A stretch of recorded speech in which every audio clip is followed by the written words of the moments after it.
Thanksgiving planning always sneaks up on us. Every year I say I'm going to get ahead of it, and then I don't. Potlucks, the big family feast.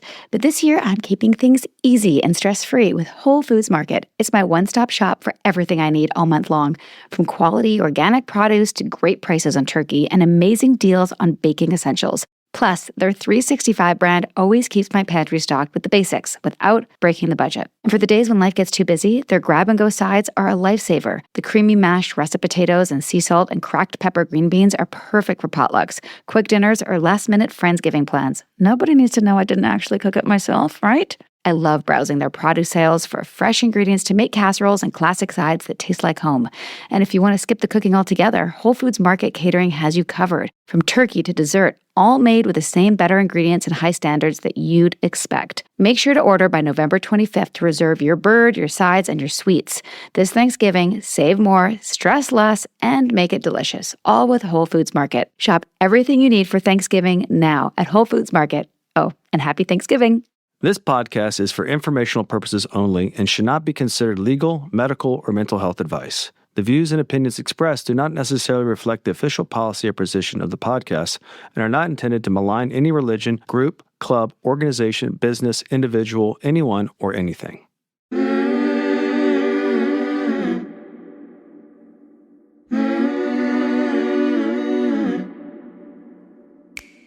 I'm Sarah Edmondson. And I'm Anthony Nippy Ames, and this is A Little Bit Culty. We woke up from a cult, and that journey was captured in The Vow on HBO and in my memoir, Scarred. Now, in this podcast, we break down the shame and secrets that make these experiences so destructive with honest conversations on how seemingly benign groups can cross into the cultiverse and how to spot and recover from trouble if it happens to you. Each week, we bring in experts, survivors, and whistleblowers to explore red flags, resilience, and even share a few laughs, because sometimes you gotta laugh. Subscribe to our Patreon for early and ad-free listening, some live Q&A, and exclusive content at patreon.com/alittleBitCulty. Welcome to Season 8 of A Little Bit Culty.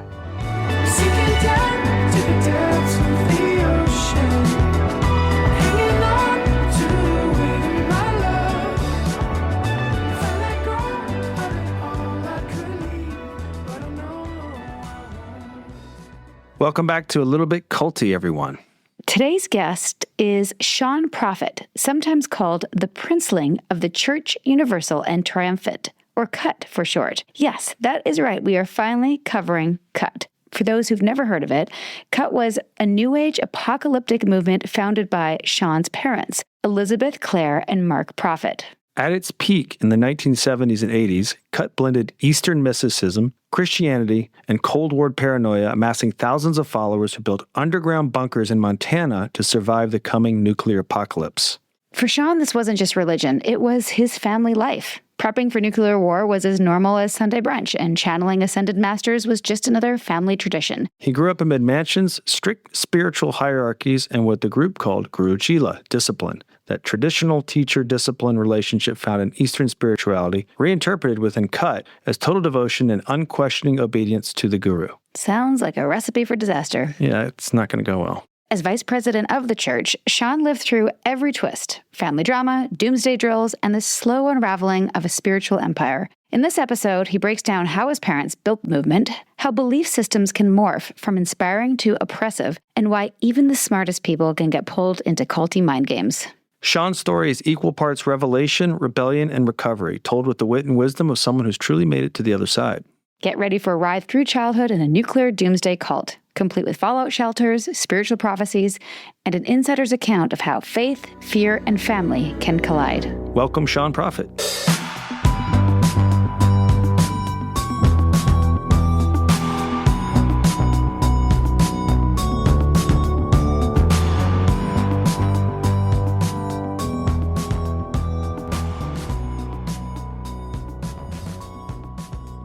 Sean Prophet, welcome to A Little Bit Culty. It's great to be here. I have been feeling since we booked this podcast, I'm glad we had some time because your book is epic. It's a 15-hour audio listen. Little side note, Sarah told me a month ago, we're doing this next week, and she handed me the book. And I spent I was like, I got to read this in a week, and I started diving in, and she comes in 2 days later, and she goes, oh, by the way, it's in a month. So I just wanted to get it started. I've spaced it out a month, and I've actually read a book in between. Well, I'm so glad that you read it. Yeah, well, we try to read everyone's full book. It moved for me. I liked it. Yeah. It was quite a read. We're going to get into it. First, I just have to say, and I don't know if this is like true or offensive, you can tell me, that having you on is like having a child like Jim Jones's son or David Koresh's son, or you're legendary in the cult space. Would you think this is true, or is that offensive? It's just what happened, right? I mean, I was the vice president of this cult, and so, I guess that makes me a cult leader as well as a member and the little prince and whatever else, You were a recovered cult leader, I'd say. Yeah, I think so. I mean, I'm obviously not happy about what I did. I'm not happy about, a lot of the things that happened there. And I think that, more and more people are starting to recognize what cults are about and how widespread this phenomenon is in the world. It's not something that's confined to the fringes anymore. Correct. And I know you're not super familiar with our work, so I'll let you know that our audience is very much already on board with some of your main themes of like, no one's immune, this shit is everywhere, it's in every... Yeah, if they're listening, they have a foundation. Yeah. Unless they've just found us for the first time, and then they might be a little shocked to know that information. But we've been ringing that bell for a bit. I think what's interesting... Warm audience. It's a warm audience. You don't have to teach them those things, but we really want to know. I guess we've never spoken to anyone from Church Universal and Triumphant, and we've been hearing about your mom and different offshoots, and we've had other guests that were actually members, like Joe Sizemart has been a guest of ours. Yeah, Joe's a good friend. He's a great guy. And he really also, he had some insights, help me with my book. Yeah. We had him on. He's great. He's also a bit of a goat in this space. Yeah. And he's quite interesting and funny to talk to. I mean, he has a lot of stories and a lot of background just beyond, he was only in my cult for, a year and a half or something like that. And he's, he spent a lot longer, out of cults and in that space of helping people, with exit counseling and things like that. He's the old cowboy of the group in a lot of ways, And he's got an interesting life story as well. How old are you, by the way? Do you mind me asking? I'm 61. 61. Wow. I was trying to do the math. Yeah. I was like, because you look younger than that. Oh, thank you. I've gotten that. I mean, it's great now, but when I was like 25, it looked like I was 12. So, I had that problem for a while. You're on the beneficiary end of it now. Yeah. Speaking of your childhood, let's give our audience a little taste. I know there's like so much history to cover and, so many different roads that we could go on to understand your journey, but our audience is used to understanding, like, why do people join? And you didn't have that choice. You were born in. So maybe we could start back a little bit before that. Can you give us the Cliff Notes history of your parents, who they were, what they were into, and how they ended up starting this church? Yeah, well, my dad was older than my mom by quite a bit, and he had been sort of in that space of seeking, and he was very religious and spiritual from the time he was a child. He had a little bit of a hard life. I think his dad died when he was about 9, and so it was just him and his mom. He's an only child, and he had like this little house in Wisconsin, and he had a little altar set up in the attic. He knew about a lot of Eastern religions, and he was always looking for something. And I'm a little sketchy on his history because obviously that was a long time before I came along, but he led various groups. He was into the IM cult. He was into the Bridge to Freedom, Rosicrucians.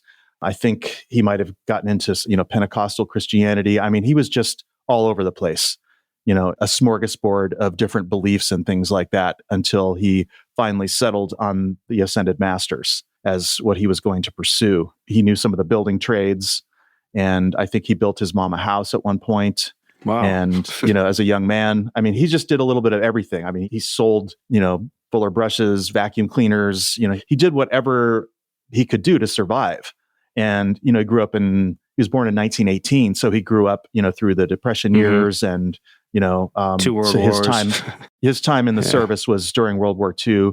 I believe he was stationed at Wendover, Utah, because he talks about that in some of his letters, things like that. So he got into the Mighty IM cult and started following them. And then, at some point, he decided he was going to start his own movement. So he was living in Virginia near Washington, D.C., and he had this house where he had his family. He had a whole first family before we came along, 5 children in this house. And at a certain point, he moved them all into one room so he could use some of the upstairs rooms for his ministry. He had a little chapel upstairs. He had, I think some retirees who were there basically kind of turning over their Social Security checks or whatever to help him and living in the house with him, things like that. So it was very small in the beginning. And I know there was a lot of financial problems, but he did establish, a regular following of people who came every week and,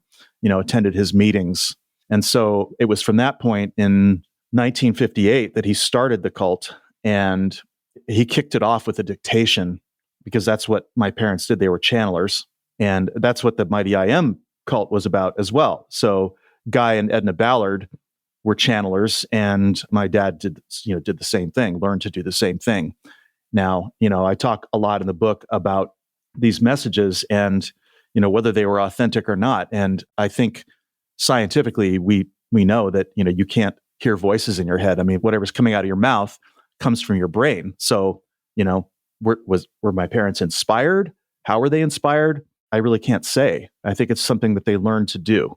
Do you think that's the first attempt to get people to abandon their own kind of logic? Like, you talk about getting them saying yes, getting them to have buy-ins and stuff like that. It seems to me, particularly maybe in 1958, where it's a little bit more conservative, that's a huge buy-in to assume someone's channeling something. And then once you make that kind of leap, you're susceptible to more. It starts to cascade in a sense. Well, yeah. And I mean, I think this is where the line becomes very fine between cults and religion, right? Because, everybody who's going to church is looking for something. They're looking for some kind of direction, some kind of message from God, some sort of inspiration.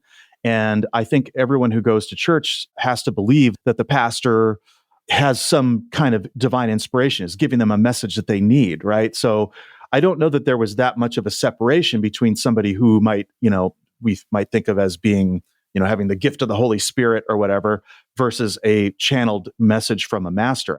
That's a really good point. Yeah, that's where it starts. You said something in your book about just how crazy it is that, like, certain religions use the word cult because it's an infringement on the power that they have, and they can, say, well, that's just a cult. But then here we are as a religion eating the body of Christ or drinking the blood of Christ. Like, what are we talking about here? Right. Yeah, well, so basically a cult is a religion you don't like, is kind of what it comes down to, because all religions use some of the similar factors of control. And when they're large and powerful, a lot of Christians think that Mormons are a cult, but they're one of the wealthiest religions in the world. And they're large, and, we could tick off the list of what makes a cult. High demand group is a phrase that's used a lot of times, but what it basically means is, totalism. You're totally committed. You listen to everything they say. You don't question a lot of, there's an in-group versus an out-group. Rules are strict, things like that, and people suspend their normal disbelief, and they suspend their normal boundaries that you would have as an individual. Like, if anybody asked me right now, give me all your money or give me all your time or, stop doing the things that you like to do in your life, I would say, the hell with you. Mm-hmm. I'm not doing that. But people in cults, they get to that place eventually where they become so dedicated to the mission that they're willing to make those type of sacrifices. And it's sort of a moral inversion where the sacrifice becomes good. And you're a good person because you're sacrificing, because you're obedient, all of that. And I wonder how that was for you in NXIVM. I mean, it's the same thing, right? Keith Rainier was, he had access to everyone's body. He was, he took their money. I mean, I don't know how that was. Yeah, we weren't a religion. We were a personal and professional development group, but we acted very much in a religious zealotry way. We now are calling ourselves proselytizing personal development pushers. As we learned from the evangelicals, that's pretty much what we were, but in a different space. You did have to follow all of those things, right? I mean, all your time, all your money, whatever he said was what you did. To a degree. And you could opt out. Similar to yours, I believe there were people who took classes in different cities and they maybe got some value out of it. And then that was different than the people who moved to the center where your mother was and entered into what you call the guru chela-ship, right? So those people would have had a different experience from the people who were taking classes in Arizona or something, or Texas. Exactly. So there's these circles, there's the Venn diagrams of involvement, that I was trying to explain in my book. I mean, there could have been people who they just have a job, they just go to work, and then they might attend services on the weekends, and their life isn't really that heavily affected until they take that next step, make that higher level of commitment. Right. So with NXIVM, I'd say 98% of people were there. It was Keith's inner circle that was like the sex cult that everybody talks about, Mm-hmm. which wasn't us. Perpetrators of his like false image knowingly know that he wasn't who he projected into the world. Yeah, and it's interesting because, I mean, this is true of almost every religion. Like if, you go behind the scenes, any preacher, it doesn't matter who they are, they're going to have scandals and skeletons in their closet. They're not going to be who they say they are in their public-facing image. Yep, correct. And this is an ongoing debate, at least in our space, as, to how much the image is, believed by the person or propped up by the people around them. I think it's a little bit case by case, but certainly the template, the playbook is the same. There's certainly a group close-knit to whoever the perpetrator is that know he's not who he's saying he is and proactively promote that he is someone else, if that makes sense. Right. The sort of spiritual orientation makes people willing to tolerate, a lot of abuse and a lot of bad behavior in service of the mission. And let's get into that a little bit. So you've talked about your dad. What do we need to know about your mom? And then what do they create together? Right. So my dad, he had this ministry going and it was starting to get off the ground and he would travel to different cities. And so in this particular case, he went to Boston and he had a meeting in kind of a small upstairs room. And my mom attended the meeting. I don't know how she heard about it, but, she attended the meeting and she was immediately enamored with this man. And, she had a bit of a similar path, tough childhood, wasn't all that socially accepted in her, in her childhood. She was dealing with epilepsy, which began to hit her as a young child and cause her to black out and have some embarrassing moments. Her parents were recent immigrants, so there was already a little bit of a culture issue. And so, my mom had always been sort of on the outside looking in and always seeking something, same as my dad, right? My grandparents had the IM books on their bookshelf, and my mom found one of the books, read it, and was determined to go and find someone who could introduce her to the Ascended Masters. Wow. So she goes to one of his meetings and listens to one of his dictations. Immediately, she didn't fall in love with him. I think that came later, but she was immediately like, this man is powerful, is connected. This is what I'm looking for. So she started to, come to more of the meetings, and, eventually he fell in love with her because she was 22 or something. And, he was in his 40s and he already had 5 kids. And, he's looking at this ingenue who's fascinated with him. And I think that it was, he kind of pursued her after that. And at one point, I think he wrote her a letter saying that El Moria wants us to be together. So, Tell us who El Moria is. And that's very convenient. outsourcing the risk. Yeah. Yeah. Well, El Moria is the Ascended Master who was supposedly the spiritual sponsor for my cult. And he comes from the Blavatsky tradition, Eastern tradition, right? And he's supposed to have had any number of embodiments as, King Arthur, as, you just go through history, and he's there. My parents assigned people, the various figures, various masters, and people who were alive, said, you were this person in your last life, right? And so El Moria was, he had a backstory, he had a lineage, a spiritual lineage, and he was our sponsor. Mm-hmm. But he ended up actually becoming my mother's alter ego. She sort of subsumed his personality, and she would invoke his name whenever she wanted to get her way. So, and it didn't matter, it could be a dictation, and El Moria would give directions. And once it's in a dictation, it's gospel. It has to be followed, can't be argued with. But she would also do the same thing in, everyday life. If she was losing an argument or somebody was giving her guff, she would say, well, El Moria wants you to do this. And then that's the end of the conversation. Yeah, that seems to be also a common pattern. How did they decide that, though? That El Moria is the person? I don't know. Well, in the IM cult, Saint Germain was their sponsor, right? And so I have a friend whose mom also started a cult, and they had a similar figure, and his name was Dr. Duran. Oh, we just covered that cult last week. Did you? Yeah. Did you? Oh, Yeah. really?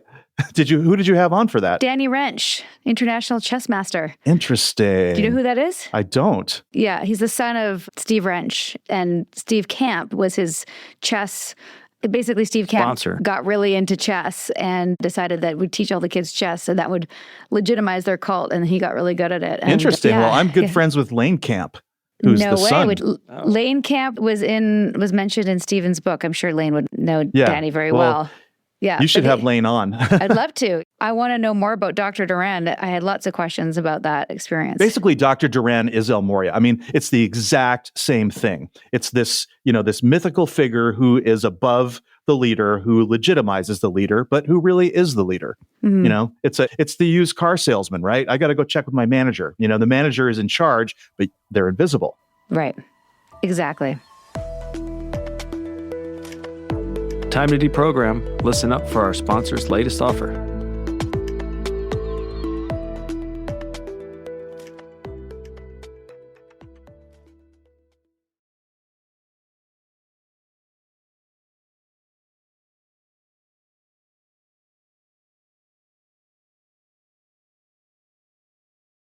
Thanks for listening. Now let's resume our culty convo.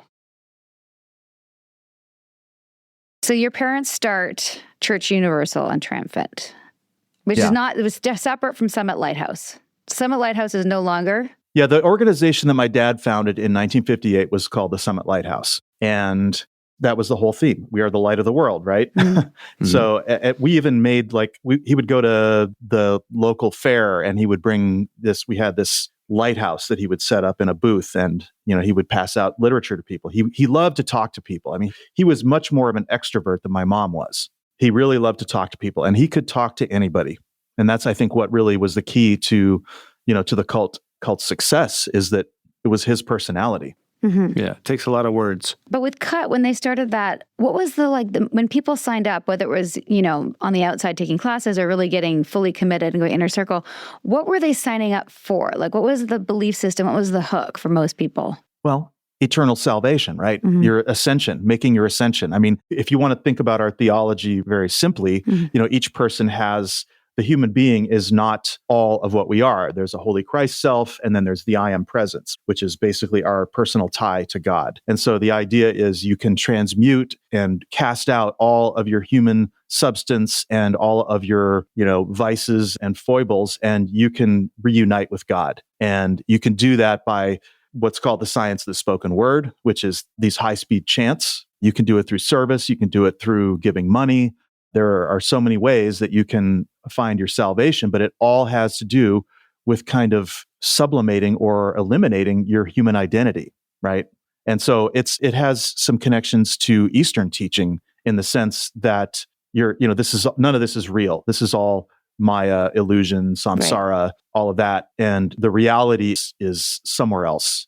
And I think that dualism, the idea that spirit and matter are separated, or that mind and body are separated, all those things are some of the worst ideas that humans have ever come up with. And we came up with them because we didn't understand the universe. We didn't understand what makes a volcano erupt, or lightning, or the sunrise, or any of these things. We were just ignorant. And so we imagined all of these figures who are behind the events that we couldn't explain. And we invented gods. We invented the spirits and all of those things. But in reality, now we understand what's happening. There's no need for those anymore. We don't need to imagine these unseen forces. And so I think that collapses theology, because suddenly, if I don't have an I am presence and I don't have a Holy Christ self, then I'm just me. And I can think for myself. I can decide what I want to do with my life. I think dualism, spirit matter dualism, is the single most destructive idea that humans have ever come up with. In the second half of this, we're going to get more into how you did that, how you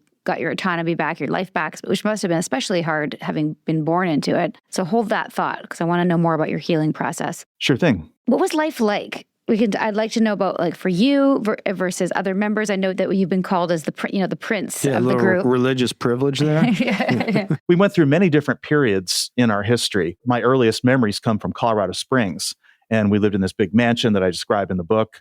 And I ended up starting public school there. So that was my first sort of introduction to anything outside the cult. But, in Colorado Springs, it was very, how should I describe it? It was very idyllic. I mean, we had 5-acre property. It was beautiful. It's this old mansion that was built in the 1920s. I can't think of it was a more magical place to grow up, being in this. But I immediately became aware that that we were weird.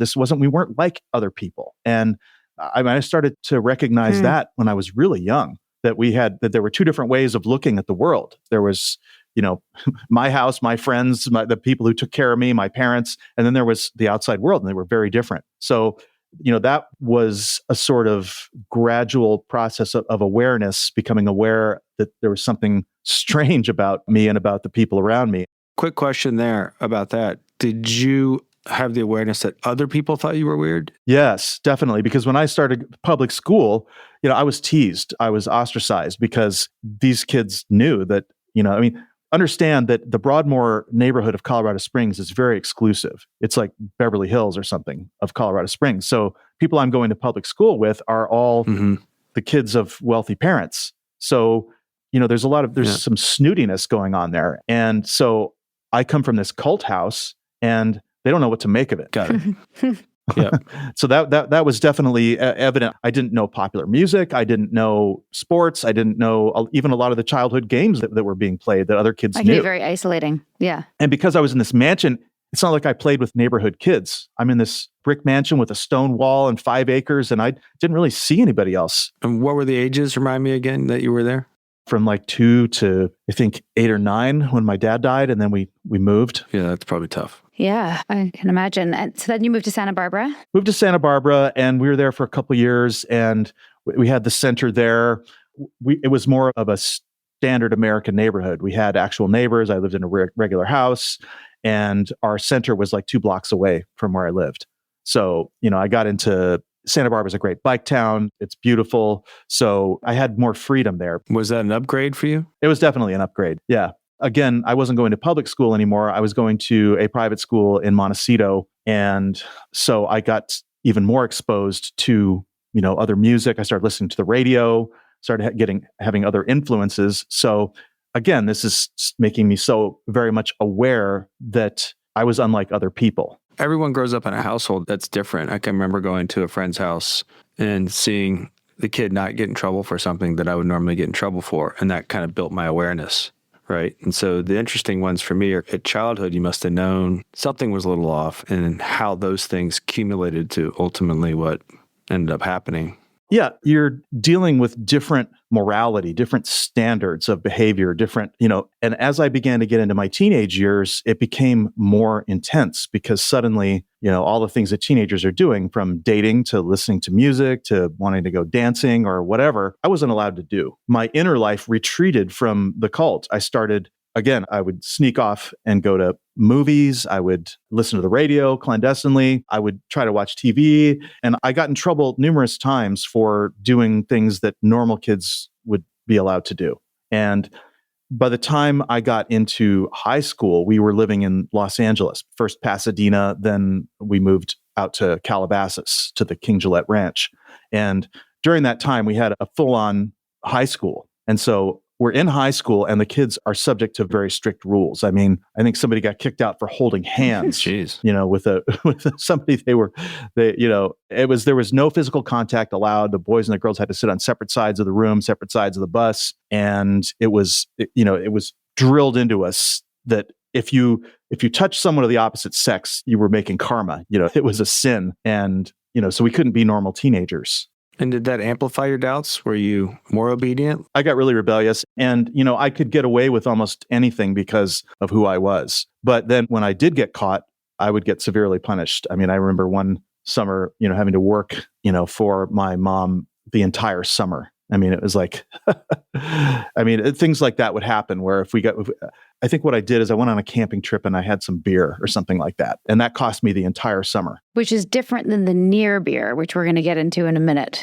Correct? Oh, that's a whole other story. I feel your pain on that. I want to know that story. It's like one of my favorite parts of your book. Before we do, there's just a couple things we'd like to kind of get into the details. It's hard for me not to make comparisons. Tell us about the guru-chela-ship relationship. Okay. The guru-chela relationship is it's the basic spiritual hierarchy. Okay. The reason people are there, and this goes back to Buddhist and Hindu traditions. The reason people are there is because they think they need to learn something. And so the guru is the teacher. And as such, you're expected to be completely devoted to the guru. And the guru can give the chela harsh discipline. And it was considered in that was a privilege. Like if the guru cares enough about the chela to give this intense discipline, that is the most favored thing for the chela, right? It kind of goes back to that biblical idea that, of it's better to be hot or cold than to be lukewarm. And the idea of a guru-chela relationship is this really fiery, hot relationship that, where the chastisement is coming fast and furious and the chela is humiliated and basically stripped down to nothing, right? To get rid of their human self and their karma and to come up higher and be a spiritual being, right? And so what that translates, though, is a lot of abuse. Yeah. I mean, anybody outside of the situation would look at, if you heard or saw the way my mom talked to people, it would just make your hair curl. I mean, she was horribly abusive for the smallest little things. And people believed that this was good for their souls. And so they went back for more. It's like, it's like being whipped and, thank you, sir. May I have another, it's like, it's hard for me to fathom this. And I always, even when I was younger, I was always very offended by the way my mom talked to people and talked to me. I mean, she yelled at me too, it was, I didn't have any privilege in that regard. It was required reading towards the end of our time at NXIVM, not so much for Nippy, but with DOS, which was like the secret women's group that ended up kind of imploding the whole NXIVM thing. Autobiography of a Yogi. And I know you mentioned that in your book. And that's sort of, I think, the sort of through line that I'm seeing here is it's like, it makes abuse... It normalizes. It normalizes it. And also it's like, well, you agreed to this. And that's you signed up for this. But there's no way out. It's like a BDSM relationship with no safe word. Exactly. Well, I think of it like if you watch any films or television about boot camp, right? There's actually a really good series on right now called Boots, and it demonstrates this in the extreme. I mean, they deliberately abuse these recruits because they want to break down their will and they want to establish that submission to authority. And I don't really think that my cult was any different. It was kind of like a spiritual boot camp. I don't think that the rank and file membership outside of the inner circle really understood. And this is something that if you listen to the audiobook, my little sister Tatiana tells the story about her being only, 10 or 12 years old and watching this abuse going on and saying, Mommy, why do you have to yell at these people? And it was really like that childhood innocence was, it was shattered for her. Because it's inhuman. Even a child knows that you don't talk to people that way, and it's malevolent. And so you have this guru. It's just a pretext. I mean, I don't know. I think that BDSM relationships are at least honest, right?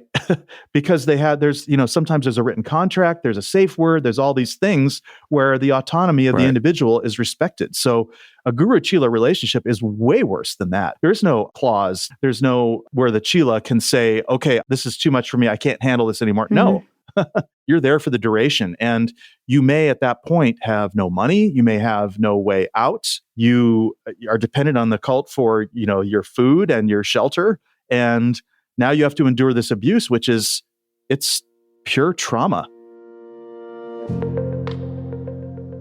Even cult podcasts need sponsors. Check out these must-haves.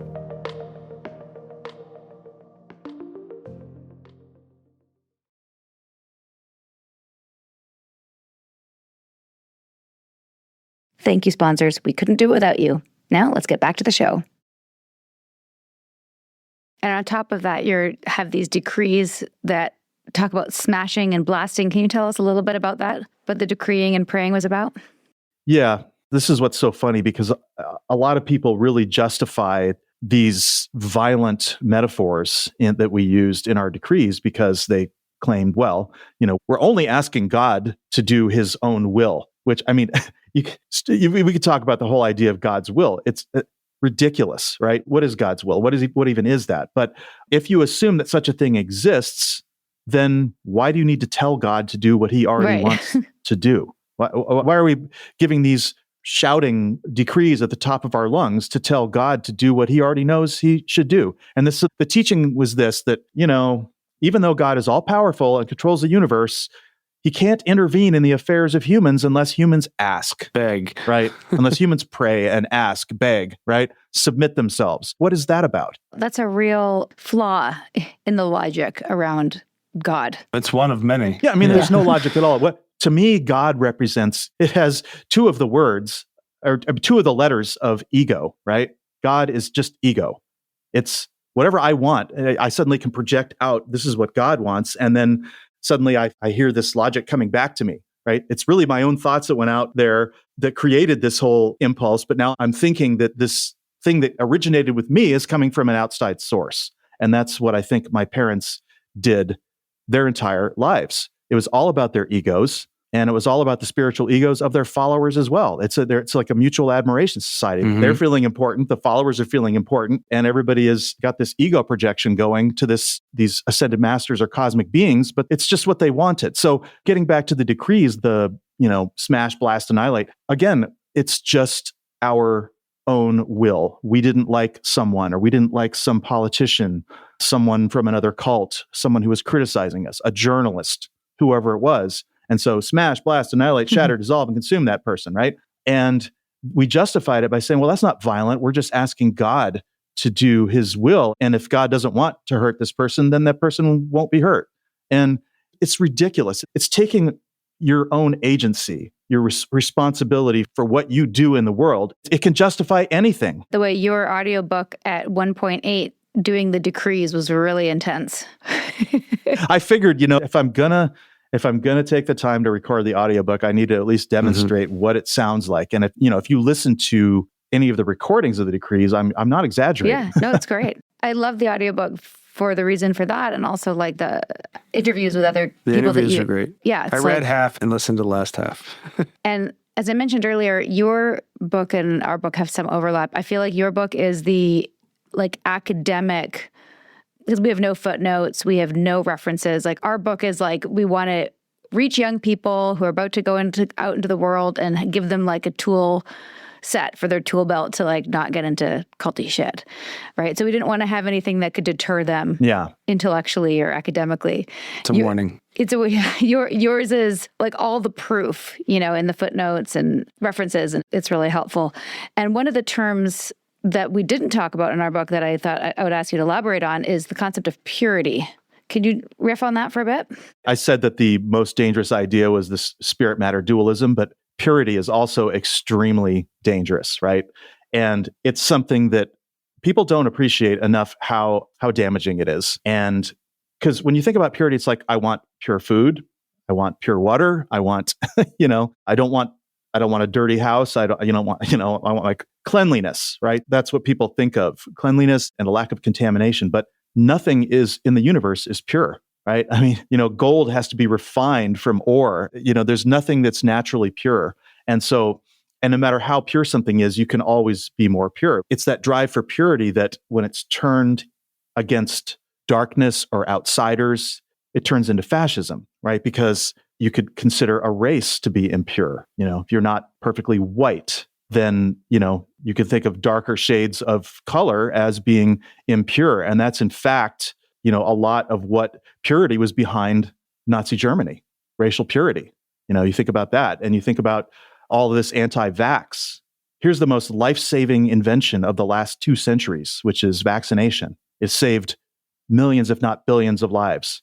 And people are rejecting it because they don't want to be impure, but they're allowing those pathogens into their body, which is even less pure. I mean, it's just, so the problem with purity is how it can turn around and eat the person who believes in it, but also how it can eat the world in terms of supporting fascist movements. And it's unattainable. It's completely unattainable. It's never going to stop. It can always be more pure. Race is not a scientific concept. We all originally descended from Africa, right? That's where we all came from. We turned white because we went to northern latitudes where there wasn't as much sun. That is the story of human evolution. So the idea of separateness, the idea that we are somehow removed from people with darker skin is ridiculous. Like, it's not a scientific concept, and yet it's become a political concept to divide us, to make us believe that some people are less than. And ultimately, this idea of in-groups and out-groups is one of the defining features of cultism.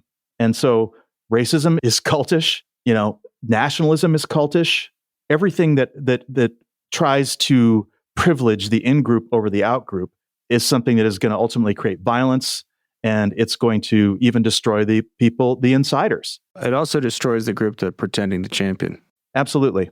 Absolutely. Because if you think you're better, it's like American exceptionalism or the idea of white supremacy. You can see how this concept of purity touches every aspect of life. It's something that, we started this podcast 4 years ago during COVID. And I thought it was really interesting because we were learning about all of these concepts we've been talking about. Specifically, the us versus them was probably one of the most extreme cultish elements of NXIVM. We really did think we had the only way to develop oneself. It wasn't religious, but it was spiritual. And it was definitely... Air quotes on spiritual. Yes, but it was, the path to being the most joyful. We didn't say enlightened. It was actually integrated, to integrate who you are with who you want to be and to be consistent. And that was ethical. That was considered ethical. Anyway.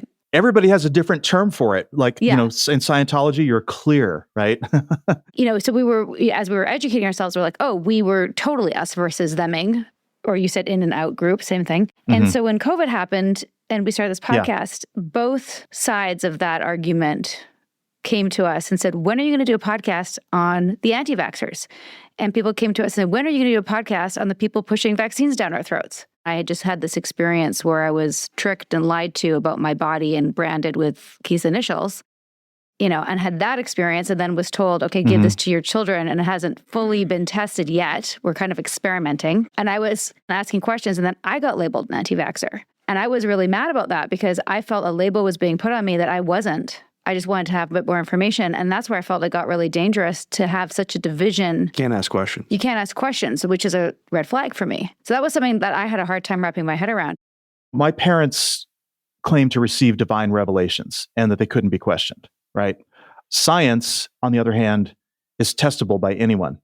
And one of the main things that you have to do in order to publish is peer review. Now, you can get into and I did get into this a little bit in the book about the replication crisis. And there's some definite, science has issues. Correct. In the sense that it's not always right and it's always learning, right? And so that's important to remember without getting into the area where it's too easy to say, well, I just don't believe that, right? Well, it's there's peer-reviewed studies and it's been replicated. So where do you draw the line between questioning vaccines and questioning gravity or the shape of the earth? The line for me is when people tell me what I have to do with my life. That's the line for me. And when I question why I have to do it and the definitive answer doesn't necessarily add up to me and my instincts, and then I'm gaslit and told I have to behave a certain way, is when I say no, until I have more intel to justify. Or when people say that you're not humanitarian.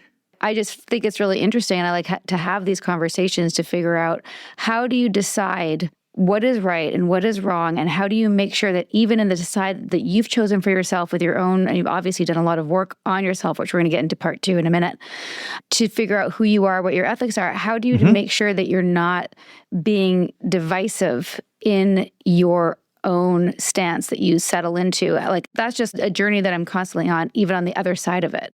You read the story in my book about what happened to my son and the level of non-vaccination that was happening in our cult. And it wasn't, my mom was not anti-vax or anti-science. I mean, she believed in the scientific method. And so, we had all of our childhood vaccines, but she allowed this to sort of take root, this purity idea to take root in our community. And so a lot of parents did not vaccinate their children. And so we had a pertussis outbreak. And it happened just after my second son was born. He's like a week old.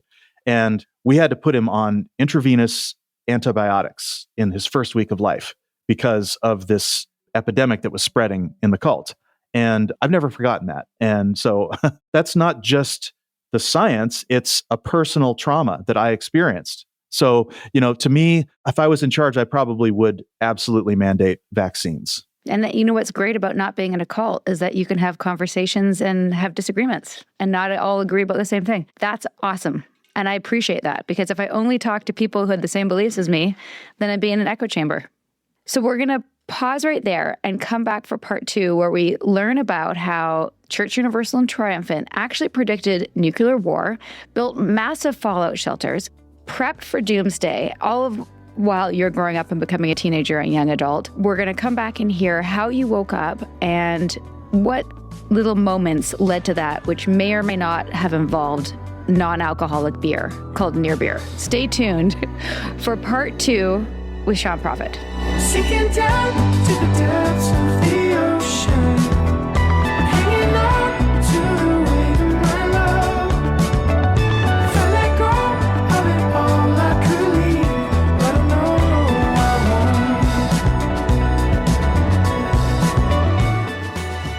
We hope you're enjoying A Little Bit Culty. If so, please do show us some love. Drop a rating or leave a review. Hit subscribe on Apple, Spotify, or wherever you listen. And subscribe to our Patreon at patreon.com/alittlebitculty. Even better, send this episode to someone who needs it. Maybe they're in a cult. Maybe they're just a little bit susceptible. Or maybe they just love a good story. Spread the word, spread the love. Thanks for listening, and see you next time. A Little Bit Culty is a Trace 120 production. Executive produced by Sarah Edmondson and Anthony Nippy Ames in collaboration with producer Will Retherford at Citizens of Sound. Our co-creator is Jess Tardy. Our production coordinator is Lesli Dinsmore. Writing by Sandra Nomoto and social media marketing by Eric Swarzinski and Brooke Keene. Our theme song, Cultivated, is by the artists John Bryant and Nigel Aslan.